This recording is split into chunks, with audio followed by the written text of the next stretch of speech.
நம்ம தொலைநோக்கு பார்வையில் ஒரு கட்சி ஒரு திட்டத்தை செயல்படுத்தும் போது அதற்கு சில மாற்றங்களை செய்துதான் ஆகணும்.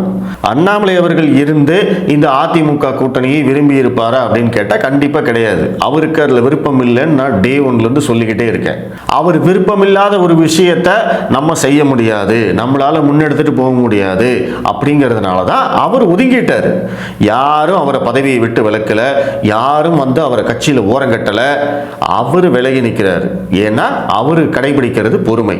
இது எனக்கான காலகட்டம் இல்லை. எனக்கான காலகட்டம் வரும்போது நான் தயாராக இருப்பேன். கட்சி எனக்கு என்ன வேலை கொடுக்குறாங்களோ அதை நான் செஞ்சுக்கிட்டு இருக்கேன். இப்போ கட்சி அவருக்கு பதவியே கொடுக்க மாட்டாங்கன்னு நீங்கள் நினைக்கிறீங்களா?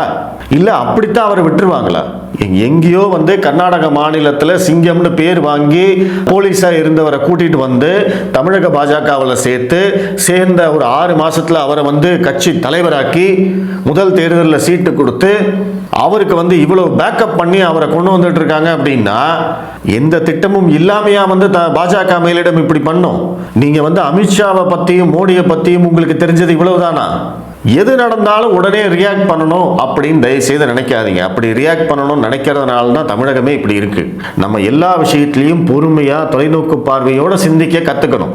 இது எங்க போகுது, ஏன் இந்த மாற்றங்கள் நடக்குது, இதையெல்லாம் நீங்களே இந்த கேள்விகளுக்கெல்லாம் பதில் தேடினீங்க அப்படின்னா உங்களை யாரும் இன்ஃப்ளூயன்ஸ் பண்ண மாட்டாங்க.